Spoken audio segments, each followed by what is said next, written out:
처녀였던 저는 부모님 위에서만 살아가다 사업으로 성공한 삶이어서 부러움을 사기도 했습니다.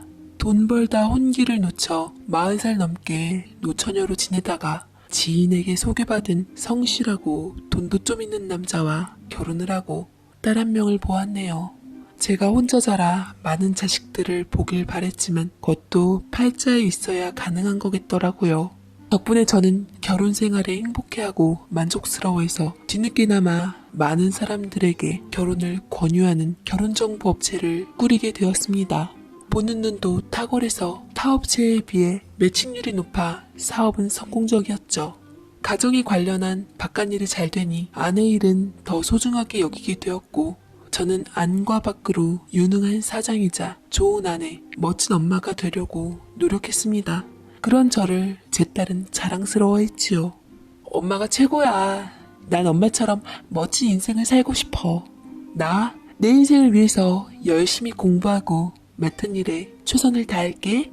라며 씩씩하게 말했습니다. 제 외동딸은 기특하게도 어렸을 적부터 속 한 번 썩이지 않고 자기 꿈을 위해 가고 싶은 대학을 떡하니 합격했고 대학원까지 가서 똑똑하니 가방끈 짧은 제 꿈을 이루어 주었습니다. 남들이 들어가고 싶은 회사도 열심히 노력해서 들어갔지요. 다 잘 되었으니 이제 번듯한 좋은 신랑감만 맞이하면 참 좋겠다 싶어서 쑥맥인 딸을 위해 직접 선자리를 알아보았습니다.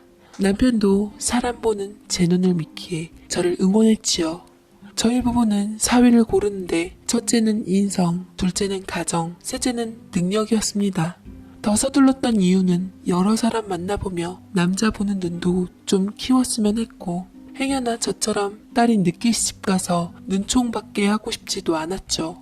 게다가 노산을 경험한 결과 애는 무조건 일찍 낳는 게 좋기 때문이라는 판단에 저는 직장에서 퇴근한 딸을 붙잡고 사진부터 들이밀었습니다. 효림아, 너 엄마가 제대로 된 총각들 몇 명 소개시켜주려고 하는데 시간 좀 비워봐라.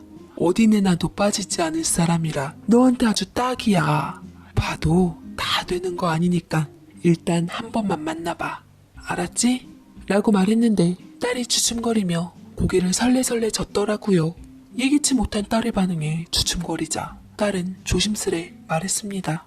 엄마, 나 사실은 사랑하는 사람이 생겼어.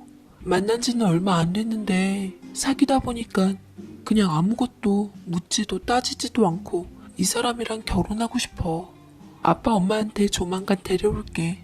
엄마도 제발 그 사람이 마음에 들었으면 좋겠다. 라며 조바심 비친 딸이 감정을 드러내는데 그 눈은 분명 제가 남편을 봤던 사랑에 빠진 눈이었습니다.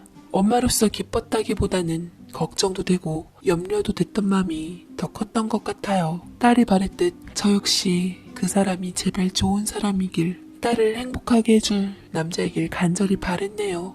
그러나 그 다음 주말에 데려온 딸의 남자를 처음 보았고 귀한 손님을 맞이하는 자리라 다리가 휘게 상을 근사하게 차려놓았는데 저는 예비사위를 보자마자 실망감을 감출 수가 없었습니다. 뭐? 우리 딸이랑 10살이나 차이가 난다고? 참, 나이 차이가 너무 많이 나는 거 아닌가? 아빠, 10살이 뭐가 그렇게 많아. 나이는 숫자에 불과하다고 했어. 우리 그이 생김새로만 보면 내 또래로밖에 안 보이잖아. 예쁘게 좀 봐줘요. 네? 라며 나이를 듣고 놀라 훅 치고 들어오는 지 아빠 말에 딸은 녀석의 방패막이가 되어주는데 사위의 표정은 어른들 앞이고 뭐고 썩어 문드러지기 일보 직전이었습니다. 딸은 부모와 남자 사이를 눈치 보며 진땀을 빼고는 주저리 말을 늘어놓는데 기대했던 것보다 아니라는 생각에 저희 남편 역시 표정이 굳어졌지요. 저는 그나마 영업을 했던 사람이라 얼굴에 표현은 안 했지만 어디다 내놔도 빠지지 않을 내 딸을 넘보는 못된 남자를 눈에 거슬리게 보았습니다. 딸은 사내연애로 만난 10살 연상인 노총각 남자와 결혼을 하겠다고 떼쓰며 생전 안 하던 고집을 피우는데 뭐가 쉬워도 단단히 쉬웠더라고요. 지혜비처럼 성실하고 착한 사람을 데려왔으면 좋았을걸. 나이에 비해 꽤나 젊어 보이고 기생오라비 마냥 반반한 외모이기는 했으나 어딘가 모르게 음흉스러워 보이는 사위가 마음에 걸렸습니다. 사위는 불편한 표정에도 불구하고 애써 웃으며 선수답게 먼저 선수를 쳤습니다. 제가 나이는 많지만 그만큼 이해심도 많은 편이라 효림이를 행복하게 해주고 잘 이해해줄 수 있습니다. 비록 제가 부족하고 마음에 안 드시겠지만 최선을 다하겠습니다. 라고 말하고는 큰 절을 한 채 돌아가는데 딸은 뭐가 홀린 듯 콩깍지가 씌었는지 계속 남자친구가 좋다 했고 반대하는 저희를 꺾고서 그 사람과 결혼하기 위해 시급전폐까지 했습니다. 딸 자식 하나 있는 거 잡을 수는 없던지라 자식 이기는 부모 없다고 결국 결혼을 허락하게 되었고 딸아이는 어느새 혼전 임신까지 한 채 배불러서 결혼식장에 들어갔습니다. 사위의 혼주석에는 아버지만 계셨고 어머니 자리는 비워져 있었습니다. 분명 듣기론 어머니가 돌아가셨다고 했는데 결혼식장에서 친척들이 수군거리는 걸 들어보니 예비사위는 사실 어렸을 적 부모가 이혼해서 엄마는 바람나 도망갔고 아버지 밑에서만 동생들과 함께 같이 살았다고 합니다. 멀쩡한 어머니를 돌아가셨다고 해서 저를 속인 것도 괘씸했고 혼전 임신을 빌미로 내 딸을 꽉 붙들어 놓은 것도 경을 칠 노릇이었습니다. 초반부터 삐거덕거리며 달갑진 않았으나 딸이 사랑하는 남자였으니 사위의 장점을 보고자 노력하며 마음을 달랬네요. 사위는 각박하고 어려운 상황에서도 보다 나은 환경에서 살고자 악착같이 공부해 장학금까지 타고 지아버지 병원비 대며 동생들 공부까지 시켰으니 생활력 하나는 인정하게 되더라고요. 지내다 보니 처가 부모님에게도 살뜰하게 잘했고 사람이 항상 완벽할 수만은 없으니 전 사위를 아들처럼 맞아들이기로 하고 딸과 행복하기를 바랬습니다. 그러던 중 살면서 저는 인생의 최대 불행한 일을 겪고야 말았습니다. 그날은 남편이 임신한 딸 수발하느라 사위가 더 힘들겠다며 제가 손수 만든 반찬을 애들네에게로 가져다 주었던 날이었죠. 저도 같이 가겠다는 거 전날 몸이 부쩍 힘들어 피곤해했던 탓에 남편이 쉬라고 말려 집에 있게 되었어요. 그런데 남편이 딸네 집에 간 지 2시간 정도 됐을까? 딸이 뱃속에 아이를 가지니 친정엄마 생각이 난다며 같이 오겠다는 연락을 받았는데 그렇게 지아빠와 집으로 함께 오는 데서 사건이 일어나 버리고 말았습니다. 원래 지 서방을 끔찍히 위했던 딸이었던지라 결코 서방 두고 혼자 오겠다고 했던 아이가 아닌데 애시당초 이상하기는 했어요. 우리 딸은 뭐가 울적했던지 임산부 특유의 감정선이 어긋났던지 그날따라 목소리가 많이 안 좋았어요. 엄마, 나 아버지 오신 김에 집에 같이 가려고요. 엄마 곁에서 자고 싶어요. 엄마 주려고 저번에 엄마가 맛있게 먹던 우리 동네 골뱅이 무침도 사놨는데 조금만 기다려요 엄마. 금방 갈게요. 라고 말하는데 저도 전날부터 몸이 안 좋았던지라 딸과 바이오리듬이 통했나 그러라며 대수롭지 않게 넘겼어요. 허나 상황은 순순히 흐르지 않았습니다. 제가 손이 야무진 편이라 그릇이나 이런 걸 깨는 사람이 아니었는데 갑자기 뭔 일을 예감이라도 했는지 벼랑간 손에 힘이 풀려 그릇들을 주구장창 깨뜨려 버린 것이었죠. 쎄한 느낌과 불길함에 전주곡이라도 되듯 그 순간 전화벨 소리가 울려 애써 진정하고는 받았지요. 그런데 거기 이광국 씨 댁인가요? 따님은 이효림 씨고요. 지금 사고 현장인데 사고가 좀 크게 나서 두 분이 위중한 상황입니다. 당장 병원으로 보호자가 오셔야 할 것 같아요. 저는 치우려고 들고 있었던 그릇 또한 끝내 또 깨뜨리고 말았고 그것처럼 우리 가족은 처참한 운명에 처해지고야 말았습니다. 헐레벌떡 병원으로 달려가니 내 남편, 내 새끼가 생사를 오가고 있었고 곁에 있는 경찰들의 설명을 듣고는 저는 실신하기 일보 직전이었어요. 세상에 말도 안 돼. 늙음악측하게 여행이나 잘 다니자며 행복하게 살길 바랬던 착한 제 남편과 제 목숨과도 같던 제 딸아이가 그런 비참한 사고를 당하다니.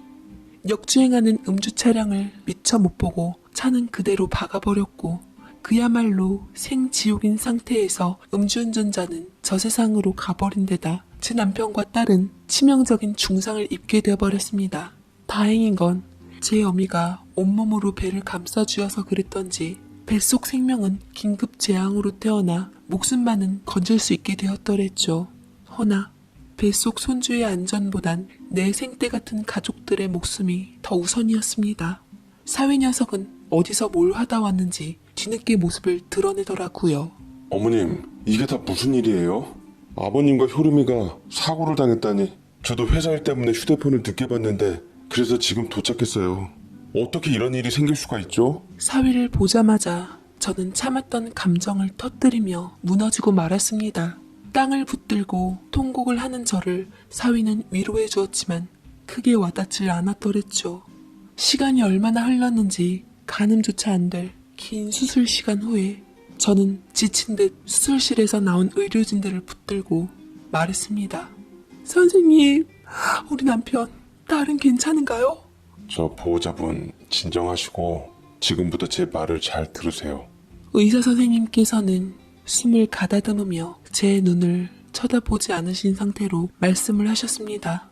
저는 사위와 함께 선생님 얘기를 똑똑하게 들으며 다리에 힘이 풀린 상태로 그대로 주저앉고 말았죠. 남편과 딸은 비록 목숨은 붙어 있었으나 식물인간이나 다름이 없다 하더군요. 더 가슴이 아팠던 건 딸이 뱃속 쥐새끼를 감싸 안으며 보호했던 것처럼 남편 역시 자기 딸을 위해서 급박한 상황에서도 딸을 보호하려고 몸으로 감싼 덕에 남편이 더 위중하다고 한 것이 제 심정을 위태롭게 만들었습니다.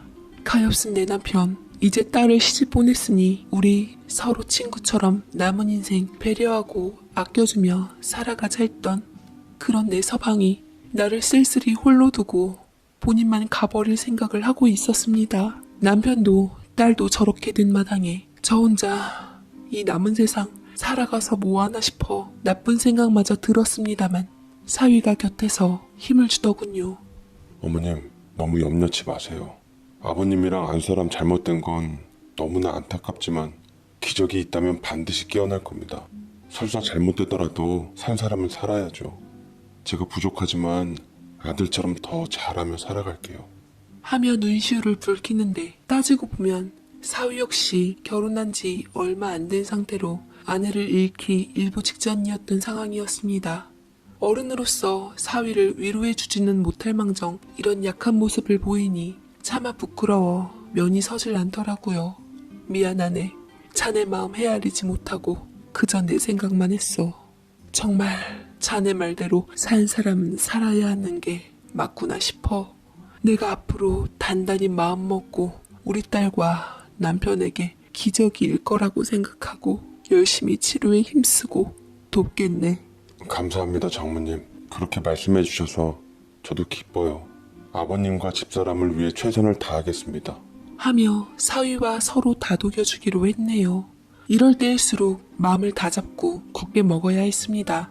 처음에는 딸을 돌볼 간병인을 고용하고자 했지만 사위가 아무래도 마음이 안 놓이는 모양이더라고요. 딸을 지나치게 사랑해서 염려했던 탓인지 본인이 직접 딸을 돌보기로 하고 주스를 다 채우지 못한 채 태어난 소녀딸도 신경 쓰며 제 몫을 해나갔습니다. 대신 별 수 없이 괜찮은 직장을 그만두게 된 건 어쩔 수 없었죠. 곁에서 지켜보니 제가 남편에게 하고 있는 그 이상으로 제 딸의 간호에 정성 들여 노력해줘서 참으로 고마웠습니다. 사위와 저는 아픔을 이해하고 각자 맡은 사람들을 온 힘을 다해 책임졌습니다. 이를 계기로 저는 사위를 친자식처럼 어여삐 여겨 넉넉하게 생활비랑 병원비, 병간호비용까지 주었고 여태 회사 월급으로 아버지인 바깥 사돈 어른 용돈까지 챙겨줬다고 하니 저 역시 제 돈으로 사돈 어른 용돈까지 책임지기로 했습니다. 우리 딸아이를 위해 살고자 하는 사위에게 힘이 되어주고 싶었습니다. 처음에는 극구 사양하며 괜찮다고 여태 모아놓은 돈으로 아내에게 들어간 돈을 책임지겠다고 했지만 그래도 어디 그런가요? 남편과 함께 공동 명의했던 건물 임대료로만 웬만큼 잘 나가는 월급쟁이 연봉이 나오는데 저는 기특한 사위를 위해서 아낌없이 내주었죠. 허나 안타깝게도 저희 남편은 그 사이 기력이 쇠약해진 탓에 알아누운 지 1년이 채 안 돼서 저 세상으로 보내줘야만 했습니다. 내님이 나를 버리고 가실 때 가슴이 쥐어짜는 고통 속에서 미칠 것만 같았지만 그래도 사위가 있어 살았고 누워있는 딸을 보며 버텼어요. 우리 딸은 하늘의 기적으로 남편의 갸륵한 간호에 살고자 하는 의지가 생겼던지 6년이 지나고서도 목숨이 붙어 있었습니다.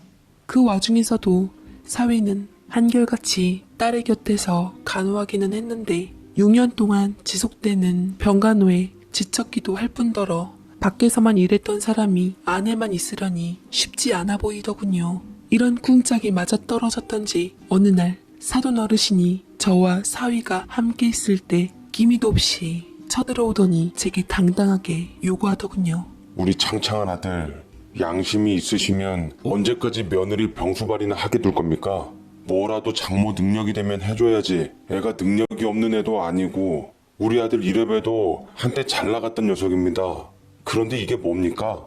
결혼한 지 얼마 되지도 않아서 꿈도 희망도 잃고 병실에서 썩어만 가고 있는데 본인 자식이 소중하면 남의 자식도 소중한 법입니다. 네, 죄송합니다. 제가 잘 알고 있죠. 제가 사돈어른 뵐 면목이 없습니다. 사위는 여태 제 아들처럼 믿고 의지해 왔어요. 인품도 좋고 능력 있는 것도 아는데 제가 뭔들 아깝겠습니까?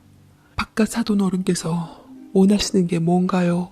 바깥 사돈의 말이 틀린 말은 아니었습니다. 어느 부모가 자기 아들이 젊은 청춘 인생 바쳐가며 병수발만 하는 걸 바라겠습니까? 특히나 사위처럼 재능 있고 능력 있는 사람이면 더더욱 속 터질 노릇이겠죠. 같은 부모로서 그 심정 충분히 이해했기에 뭐라도 해줄 것처럼 곱게 나오자 바깥사돈은 말이 통하겠다 싶었던지 내심 헛기침을 하고 사위와 눈짓으로 뭔가를 주고받는 것만 같았습니다. 보통 아닌 제 눈치로는 분명 바깥사돈의 말이 곧 사위가 품고 있는 의중이란 생각이 들었죠. 바깥사돈은 정리가 되었던지 여전히 목소리를 세우고는 이어나갔습니다. 돌아가는 거 보니까 사돈 어른도 딸 보느라 손주 보느라 갖고 계신 건물 관리며 제대로 잘 못하시는 것 같은데 기왕지사 이렇게 된 거 우리 아들이 맡아보게끔 하는 게 어떻겠습니까? 엄연히 따지면 바깥사돈 돌아가시고 그 재산이 우리 며느리한테 어느 정도 떨어졌을 테고 부부는 하나이니 당연히 우리 아들에게도 권리가 있는 게 아니겠습니까? 라고 말씀하시는데 이게 사위가 원하는 거였구나 싶었습니다. 세상에 공짜는 없는 법이죠. 부모 자식 간에도 이해타산을 따지는 판국에 하물며 사위는 당연한 것일지도 몰라요. 사위가 저에게 아들처럼 자란 만큼 분명히 바라고 있던 게 있을 수도 있겠지요. 착하고 인품도 좋고 어떻든 간에 워낙 야심만만한 녀석이었으니까요. 알고는 있지만 새삼 현실을 깨닫게 되더군요. 아들이랑 사위는 다르다는 걸요. 하지만 일단 건물 관리는 다 맡길 수 없었고 딸의 몫으로 남겨둔 건물 한 채를 사위에게 맡겼습니다. 그것도 꽤 값어치가 나가는 물건이었는데 사위는 무슨 마음을 품었던지 생각보다 실망스러운 눈빛이 가득하더군요. 그 눈빛을 보고 저도 실망스러웠지만 여태 딸을 보살펴준 사위의 맘이 다칠까봐 애써 감추고는 좋은 말로 달래주었습니다. 미안하네. 자네를 못 믿어서가 아니라 건물 관리라는 게 내가 직접 해결봐야 하는 것들이 많아서 이해하게.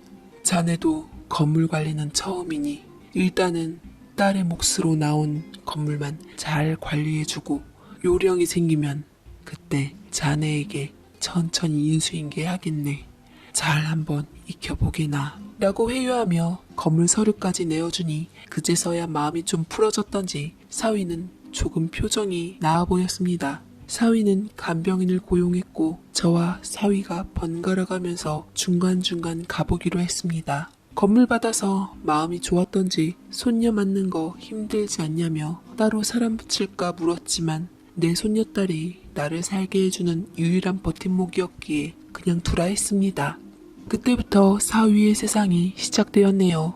건물 맡아서 하는 게 재밌었던지 툭하면 건물에 가서 살펴보고 왔는데 뭐 주인이 와서 잘 관리하면 좋겠지만 요새처럼 바쁜 시대에 매일매일 누가 직접 와서 건물 관리를 하려 들겠어요. 하지만 애착이 남달랐던지 사위는 꼼꼼하게 잘 살폈고 이 때문에 바깥 출입을 자주 하게 되었습니다. 어찌됐던 물 만난 고기 마냥 사위가 활기차게 일을 하게 되니 저도 죄책감이 덜해지며 마음이 좀 낫더라고요. 사위는 건물주라는 본인 직업이 자랑스러웠던지 부모 형제 일가 친척까지 다 모이게 해서는 건물에 드나들게 했던 것 같습니다. 뭐 그러다 말겠지 싶어 알아서 관리 잘하겠거니 생각하고 저는 신경을 끄게 되었는데 사위는 무슨 일을 밖에서 그토록 많이 하는지 바빠 보이더라고요. 그렇게 몇 달쯤 지났을 때 어느 날 생각지도 못한 변수가 생기고야 말았습니다.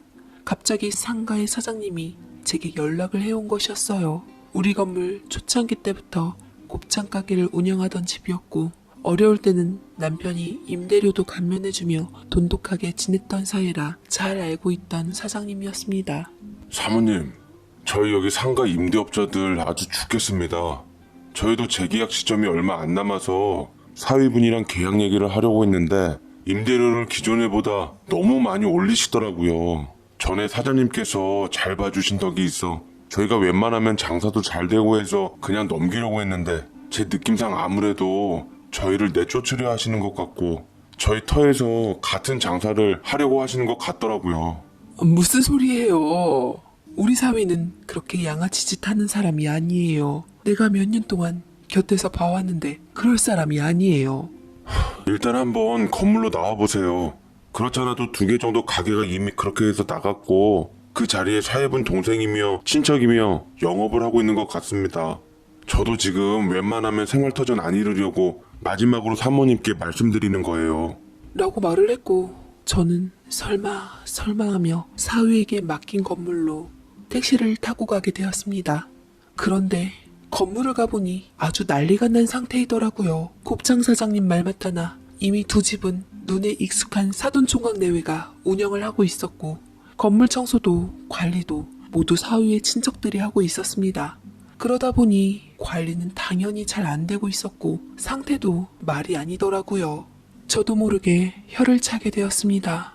이 건물은 남편이 제 이름을 붙여 직접 지은 건물이었어요.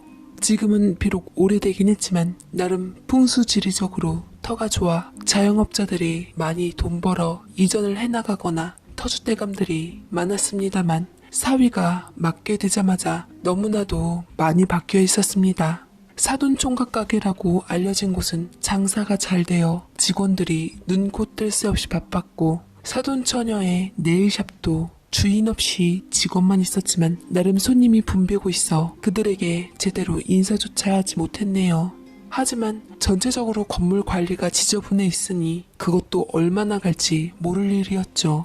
사위에게 일단 당장 오라고 할 요량으로 연락을 했는데 통 받질 않더라고요. 거기다 1층 중앙에 안 보던 사이 세입자가 생겼는데 인테리어가 근사한 카페가 들어서 있어 궁금했습니다. 그곳은 가장 새가 비싼 곳이었어요. 오다 가다 마주치면서 새로 새가 들어왔다고 한마디 해줄 법도 했었는데 왜 제게 그런 말을 안 했을까 싶더라고요. 일단 장부도 한번 확인해 볼 필요가 있었습니다. 느긋한 저 역시 똥줄이 타면서 뭔가 잘못 돌아간다는 예감이 들었죠. 저는 타는 속만큼 목이 말라서 갈증을 느끼고는 카페 안으로 목을 축이러 들어갔고 사위한테 건물 관리에 대해서 궁금한 게 많아 몇 번이나 다시 연락을 하게 되었는데 그 순간 멈칫하고 급히 저도 모르게 몸을 돌려 앞 테이블에 손님인 척 앉아 몸을 숨기고 말았습니다. 그 카페에서는 가게에 안 보였던 사돈처녀와 사돈총각 내외, 사위, 그리고 바깥 사돈까지 누가 보면 가족들 잔치라고 보일 정도로 한 식구들이 모여 심각한 얼굴로 있었습니다. 무슨 얘기를 하고 있는 건지 대화에 잔뜩 심취해 있어 격앙되어 있는데 어쩌면 그걸로 인해 제가 온지 모르는 것 같아 저는 그 자리에 들키지 않고 손님인 척 계속 있을 수 있었지요.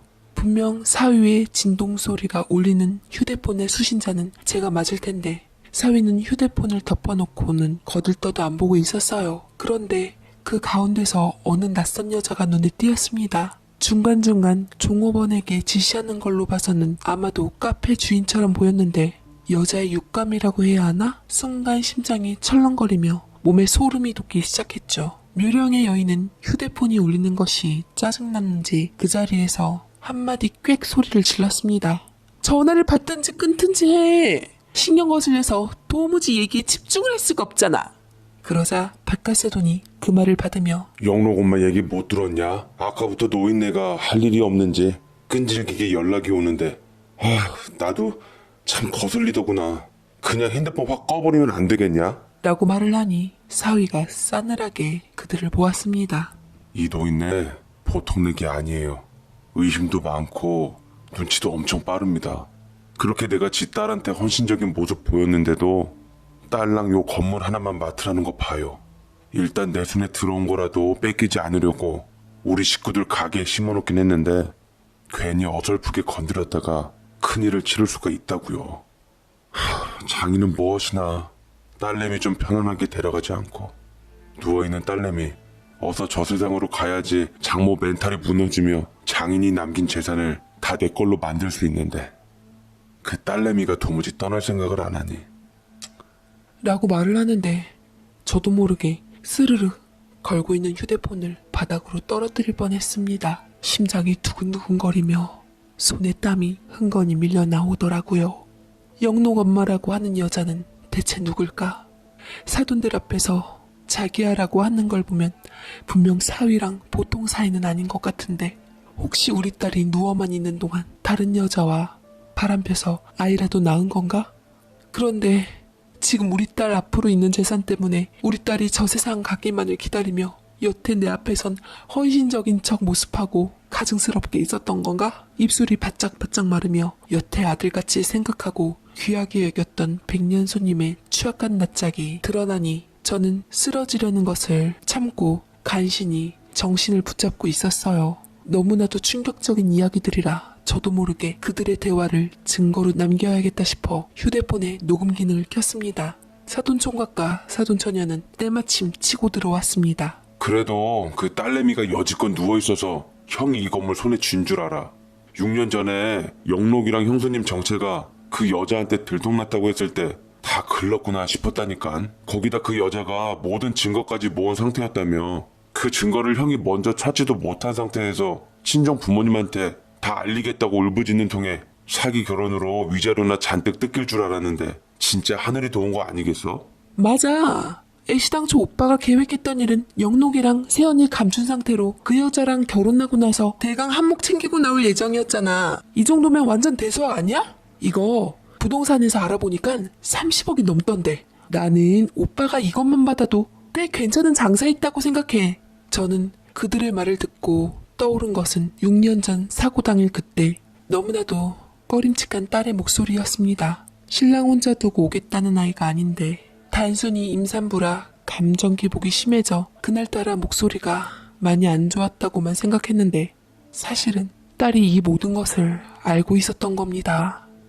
엄마, 나 아버지 오신 김에 친정에 들러서 엄마 곁에서 자고 싶어요. 엄마 주려고 우리 동네 골뱅이 무침 좋아한 거 사놨는데 좀 늦어서 미안해. 얼른 갈게. 라며 딸과의 마지막 통화에서 했던 그 말이 떠올라 저는 가슴이 복받치며 미어지고 숨을 쉴 수조차 없이 눈물이 떨어졌습니다만 아직은 참아야만 했습니다. 인두껍을 쓴 사람이라고는 느끼지 못할 사위의 언행은 참으로 도가 지나칠 정도로 방자했습니다. 아휴, 간...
작은 것들.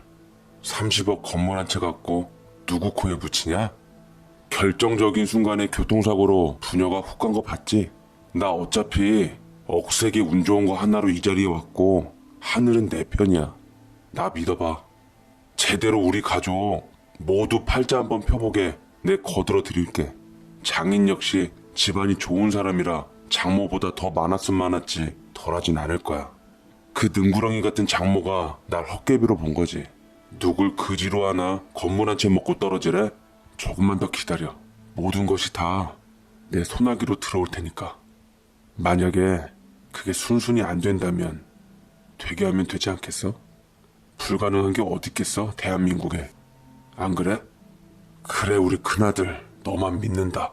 장남 덕분에 나 늙음막직하게 인생 한번 펴보자꾸나. 영록이 우리 손주도 이제 장손 대접받으며 남부럽지 않게 살아야지. 며느리도 영록이 키우느라 혼자 숨겨진 여자로 살며 얼마나 고생이 많았겠냐. 조금만 더 참자꾸나. 진짜 이제 얼마 안 남았어. 라며 묘령의 여자와 사위의 손을 서로 맞잡게 하고 음흉한 미소를 지었습니다. 그들의 모든 계략을 알게 된 저는 겨우겨우 정신줄 붙들며 끝까지 들키지 않고 자리를 빠져나갔습니다. 사위가 지 입으로 본인이 억세게 운 좋다고 말한 것처럼 저 역시 억세게 운 좋은 여자로서 누가 한번 이기나, 하늘은 끝에 과연 누구의 편이 될 것인가 스스로 내기를 걸어보고자 했습니다. 저들의 추악한 대화를 녹음한 녹음 파일이 이미 내 손에 들어왔으니 아무래도 운이 사위 쪽에서 내 쪽으로 기운 것 같았고 그걸 끝까지 믿고 가기로 했죠. 저는 서둘러 딸과 사위가 함께 살던 집을 뒤지기로 했습니다. 사돈총각이 분명 딸이 모은 증거자료를 사위가 찾지 못했다고 했고 그건 분명 집안 어딘가에 있을 것이 분명했습니다. 녹음 파일이 있었지만 확실한 결정적인 증거를 찾기 위해 사위가 오기 전 어서 서둘러 샅샅이 뒤져 그 증거물을 찾아야만 했어요. 이미 사위가 찾으려다 못 찾은 거였겠지만 저도 마지막 희망으로 그걸 찾아내기 위해 노력했습니다. 허나 그것까진 운이 안 따라줬던지 찾을 수가 없었습니다. 딸이 그 증거들을 대체 어디다 숨겨놓았을까? 과연 이 녹음 파일 하나로 증거가 될 수 있을까? 보통 비상한 머리의 사위가 아닌지라 자칫 빠져나갈 구멍을 주며 오히려 내가 역으로 당하진 않을까 걱정이 들었습니다. 어떻게 해서든 법적으로 사위에게 되갚아줘야 할 생각만 하고 있는 상태에서 피가 마른 심정으로 집을 빠져나온 상태에 터덜터덜 걸었는데 문득 건너편 간판집이 눈에 띄더라고요. 바로 딸과 제가 가끔 함께 딸네집 근처에서 먹었던 골뱅이 무침집이었어요. 새삼 또 울컥거렸습니다. 마지막까지 딸이 저를 위해 골뱅이 무침을 포장했다고 했는데 그 마음이 지금에 돌이켜봐도 갸륵하고 고마워서 아픈 가슴을 부여잡고 그 집을 향해 갔어요. 그 골뱅이 무침집은 할머니 혼자 운영하던 집이었는데 6년 전이나 지금이나 크게 다르지 않는 모습으로 그대로 있더라고요. 저희 딸이 참하고 예쁘다며 칭찬 일색을 늘어놓았던 분이라 눈물을 잔뜩 머금고는 초상집 마냥 그곳에 들어갔는데 저희 장사 끝났습니다. 재료 없어요. 라는 주인집 할머니의 쩌렁쩌렁한 목소리가 들렸습니다. 인기 있는 곳이라 재료가 소진되었던지 마침 문을 닫고 가려던 찰나시더군요. 딸의 마음을 되짚어볼 만한 기회도 없구나 싶어 알겠다고 가게를 나서는데 할머니가 갑자기 저를 알아봤는지 붙잡았습니다. 혹시 옛날에 우리 가게 자주 오던 딸내미 엄마 아니요? 딸내미랑 엄마랑 친구 같다고 내가 참 부러워했었는데 그 엄마 맞는 것 같은데? 라고 말씀을 하시는데 오랜 시간이 흘렀음에도 저를 기억해준 할머니가 고마웠고 할머니가 기억하시는 그 딸의 엄마가 맞다고 했습니다. 할머니는 나름 반가워하며 느닷없이 잠깐만 기다리라고 해놓고서 가게를 들어가 뭔가를 찾기 시작하는데 10분 정도 나름 오랜 기다림 끝에 맘도 몸도 지친 상태라 가려고 했던 저를 할머니는 다시 붙잡고는 제 손에 두툼한 서류 봉투를 쥐어주었습니다. 이거 갖고 가게. 사실은 딸내미가 6년 전쯤인가 우리 가게에서 골뱅이 무침을 주문하고 깜빡 잊고 두고 간 거야. 그날따라 딱 봐도 이상해 보였던 게 딸이 어디서 충격을 받았던지 넋이 나가 보여 걱정이 많이 들었는데 그게 마지막 인연이었지. 그때 두고 간 물건을 가끔 우리 집을 찾아오는 남편에게 주려고 했는데 나도 눈치가 있던지라 그 남편이 우리 가게에 어떤 여시 같은 여자랑 온 걸 보고 두 부부가 뭔 사단이 났나 싶어 그냥 내가 갖고 있었어. 여시 같은 여자가 딸내미 저 세상으로 갔다고 하던데 딸을 저 세상으로 먼저 보낸 엄마 심정이 오죽할까 싶어 딸의 유품일 것 같아 내 그냥 갖고 있다 엄마인 자네에게 전해주게 된 거야. 저는 그 꽁꽁 싸맨 서류 봉투를 찢어 열어보았고 그건 바로 사위와 그 여자의 사이를 나타내는 적나라하고 기가 막힌 증거와 그리고 그 사이에 영록이라는 아이의 모습까지 드러난 빼도 박도 못할 증거 사진들이 들어있었습니다. 거기다 시댁 식구들이 모두 가세해서 사위와 그 여자와의 사이를 인정하는 듯 기뻐하는 사진들도 있었더랬죠. 사위가 그토록 딸에게 찾아 헤매고자 했던 증거가 딸이 제기 줄 골뱅이 소면을 주문하면서 넋이 나간 상태로 떨어뜨리고 오게 된 거였고 그것이 끝내는 사위가 아닌 제 손에 들어왔던 겁니다. 감사합니다. 할머니가 마음 써주신 덕분에 큰 도움이 되었어요. 그리고 우리 딸 말이에요. 우리 딸 저 세상 안 갔어요. 지금 숨쉬며 살아있고 병원에 아파서 누워있어요. 나중에 꼭 깨어날 거예요, 우리 딸. 제발 그렇게 되도록 기도해주세요, 할머니. 하면서 엉엉 눈물을 흘리자 할머니는 착잡한 얼굴로 제 등을 토닥여 주시면서 기운 내라고 하셨습니다. 저는 덕택에 갖은 인맥으로 유능한 변호사를 선임해서 증거를 제출하였고 그 인간 같지도 않은 것들을 고소하기에 이르렀습니다. 변호사는 제출한 증거를 참조하며 사위의 사기 결혼으로 혼인 취소를 끌어내어 우리 딸과 법적으로 남남으로 될 수 있게 해주었고 사위가 그간 취했던 금전적 이득과 건물, 재산을 모두 환수 조치를 이행할 수 있게 해주었습니다. 혹시나 싶어 경찰에게 도움을 요청해 병원 CCTV를 검수했는데 재산 때문에 몇 번이나 딸을 위험에 노출시킨 전력이 실제로 드러나 저는 그동안 믿고 있던 사위에게 완전히 뒤통수를 맞게 되었죠. 그런데 더 무서운 일은 끝에 기다리고 있었습니다. 사위는 경찰에게 잡히기 전에 이미 눈치채고 내연녀와 그 아들과 함께 그동안 야금야금 빼돌린 돈으로 한국을 떠나 급박하게 공항으로 가려고 했는데 정말 하늘이 주는 인과응보는 있었던 건지 내 남편과 딸이 당했던 것처럼 똑같이 역주행하던 차량과 부딪혀 모두 저 세상으로 가게 되었습니다. 사위며 내연녀며 그 아들이며 모두 한꺼번에 세상과 작별하고야 말았지요.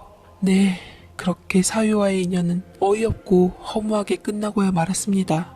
법적인 대가를 받아 뉘우치는 꼴을 보고 싶었는데 이 세상을 등진 사람에게 죄를 물을 길은 없으니 그건 역시 참으로 허무하더라고요. 그렇게 딸과 사위의 사건은 종결지어져 버렸고 그토록 부모 형제의 이름으로 끈끈했던 사돈들은 어디서 뭘 하고 있는지 행여 사위의 일로 법적으로 불똥이 튈까 두려웠는지 사위의 장례식에 정작 모습을 드러내지 않았습니다. 물론 나중에는 나름의 법적 처벌을 면치 못했긴 했죠. 사위의 장례식의 모습을 드러낸 건 저와 우리 손녀뿐이었어요. 아무것도 모르는 손녀는 그래도 지 애비라고 슬퍼는 하더라고요. 훗날 모든 사실을 알게 될 손녀딸이 미리부터 씁쓸했습니다. 그리고 우리 딸은 여전히 병원에서 깨어나질 못하고 있네요. 자면서 무슨 생각을 하는 걸까요? 무슨 꿈을 꾸고 있었던 걸까요? 딸에게 여태 있던 일을 다 말해주었는데도 듣고 있는 건지